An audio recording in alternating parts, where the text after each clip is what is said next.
انسانوں اور فرشتوں کے علاوہ جنوں کی بھی ایک دنیا ہے، اور جنوں اور انسانوں کے درمیان ایک قدر مشترک ہے، اور یہ کہ دونوں مخلوقات عقل اور ادراک کی صفت سے متصف ہیں، یعنی دونوں کے اندر عقل اور ارادہ ہے، اسی لیے دونوں مکلف ہیں، دونوں کو اللہ نے عبادت کا حکم دیا ہے۔ بات ہے نا وما خلقت الجن والانس الا لیعبدون، تو ان کو کیوں عبادت کا حکم ہے؟ کیونکہ ان کے اندر بھی عقل ہے۔ انسان نظر آنے والی مخلوق ہے، جن نظر نہ آنے والی مخلوق ہے، دونوں کے اندر اچھا کرنے اور برا کرنے کی قدرت پائی جاتی ہے، دونوں کے پاس ہے، دونوں کو اختیار ہے۔ جنوں اور انسانوں کی تخلیق کا مادہ مختلف ہے، جن کس سے پیدا ہوئے؟ آگ سے، اور انسان مٹی سے۔ جنوں کے بارے میں اللہ تعالیٰ فرماتے ہیں والجان خلقناہ من قبل من نار السموم، کہ ہم نے جان کو اس سے پہلے آگ کی لو سے پیدا کیا۔ جان کا ایک معنی جن کیا گیا، اور جان کا ایک معنی کہا گیا کہ ابو الجن، جیسے آدم علیہ السلام ہے نا، ابو الانس، ابو البشر جس کو کہتے ہیں، تو پہلا جن جو تھا اس کو شولوں کی جو لپٹ ہے اس سے پیدا کیا گیا۔ عبداللہ بن عباس کہتے ہیں مارج من نار کا مطلب ہے شولوں کا ایک حصہ، یہ سورۃ الرحمن میں آتا ہے من مارج من نار۔ امام نووی کہتے ہیں کہ مارج ان شولوں کو کہتے ہیں جن میں آگ کی سیاہی ملی ہوئی ہوتی ہے، یعنی دھواں اور آگ کی لپٹ جو ہوتی ہے۔ رسول اللہ صلی اللہ علیہ وسلم نے فرمایا فرشتوں کو نور سے پیدا کیا گیا، جنوں کو آگ کے شعلے سے، اور آدم علیہ السلام کو اس مادے سے پیدا کیا گیا جس کو تمہارے لیے بیان کیا گیا، یعنی مٹی سے پیدا کیا گیا۔ جن کی وجہ تسمیہ کیا ہے؟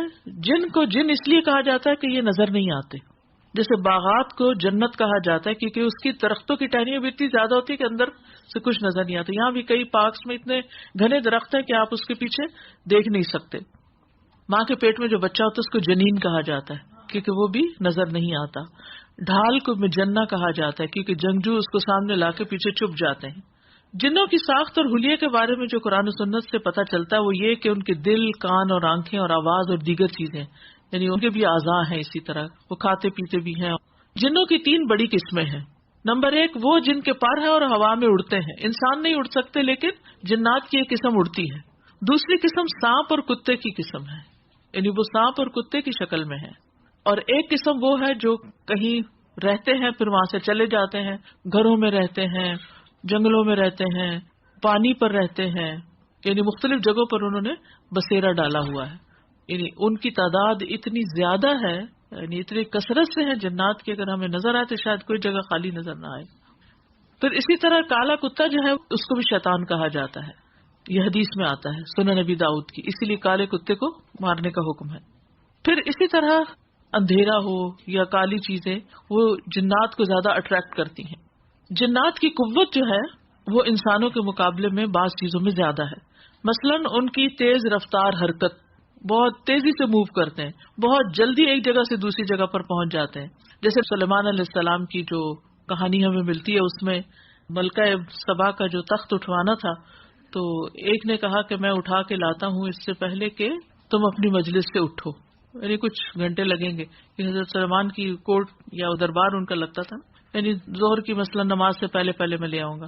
دوسرا کہنے لگا انا آتی کہ قبل ان یرتد الیک طرفک، میں اس سے پہلے لے آؤں گا، اس سے پہلے کہ تم آنکھ جھپکو۔ تو آپ سوچئے کہ اتنی تیز سپیڈ کس کی ہوگی؟ آنکھ جھپکنے میں کتنی دیر لگتی ہے؟ 1 سیکنڈ سے بھی کم، یعنی بجلی کی رفتار جو ہے اس سے بھی تیز۔ تو اس میں بھی پھر یہ کہ سارے جن ایک جیسے نہیں، کوئی دیو ہیکل ہے، بہت ہیوج ہیں، کوئی چھوٹے ہیں، کوئی بچے ہیں، کوئی کمزور ہیں، ان میں فیمیل بھی ہیں، میل بھی ہیں۔ پھر اسی طرح یہ کہ آسمانوں کی طرف بھی تیزی سے جاتے ہیں، ظاہر لائٹ کی رفتار سے چڑھتے ہیں تو تبھی جا کے جلدی سے وہاں پہنچ جاتے ہیں اور پھر نیچے بھی آ جاتے ہیں۔ پھر ان میں سے کچھ ایسے ہیں کہ جو تعمیراتی اور آلات بنانے کا فن بھی رکھتے ہیں، جیسے سلیمان علیہ السلام کے لیے بڑے بڑے قلعے انہوں نے بنائے اور دیگر چیزیں تعمیر کی، یعنی انہوں نے تعمیرات کی۔ تو آپ سوچ رہے ہوں گے کہ اس کے بعد کیوں نہیں ہو رہی تعمیرات جنات سے؟ حضرت سلیمان علیہ السلام نے ایک دعا کی تھی، وَهَبْ لِي مُلْكًا لَا يَنبَغِي لِأَحَدٍ مِّن بَعْدِي، کہ مجھے ایسی بادشاہت عطا کر کے میرے بعد کسی اور کے لیے نہ ہو۔ تو کسی اور کے لیے نہ ہو کا مطلب کیا ہے کہ پھر وہ کوئی اور ان کو اس طرح قابو نہیں کر سکتا کہ محلات بنوائے یا کوئی اپنی مرضی کی چیزیں کروا سکے ان سے اس سٹینڈرڈ کی۔ پھر اسی طرح یہ کہ مختلف شکلیں اختیار کرنے کا بھی ان کے اندر کیپیسٹی ہوتی ہے، بھیس بدلتے ہیں۔ مثلا شیطان کے بارے میں آتا ہے کہ اس نے انسان کی شکل بھی اختیار کی اور اسی طرح دیگر جانوروں کی۔ اور انسان کے اندر داخل ہونے کی صلاحیت رکھتے ہیں، کیونکہ نبی صلی اللہ علیہ وسلم نے فرمایا کہ تمہارے اندر شیطان کس طرح دوڑتا ہے، جیسے خون دوڑتا ہے، تو وہ انسان کے اندر داخل بھی ہو سکتے ہیں۔ جنات کے کچھ پہلو کمزور بھی ہوتے ہیں، یعنی کچھ اسٹرینتھس ہیں ان کی اور کچھ ویکنیسز ہیں۔ اس کی چال بڑی کمزور ہے، ان قید الشیطان کان ضعیفا، قرآن مجید سورۃ النساء 76 میں آتا ہے کہ بے شک شیطان کی چال ہمیشہ نہایت کمزور رہی ہے۔ نیک بندوں پہ شیطان کا تسلط نہیں ہوتا، نیک شخص جو ہے وہ شیطان کے مقابلے میں زیادہ اسٹرانگ ہوتا ہے۔ اللہ تعالیٰ فرماتے ان عبادی لیس لک علیہم سلطان، میرے بندوں پر تیرا کوئی زور نہیں چلے گا۔ مضبوط ایمان والے بندوں سے شیطان ڈرتا ہے، مثلا حضرت عمر رضی اللہ عنہ سے شیطان ڈرتا تھا۔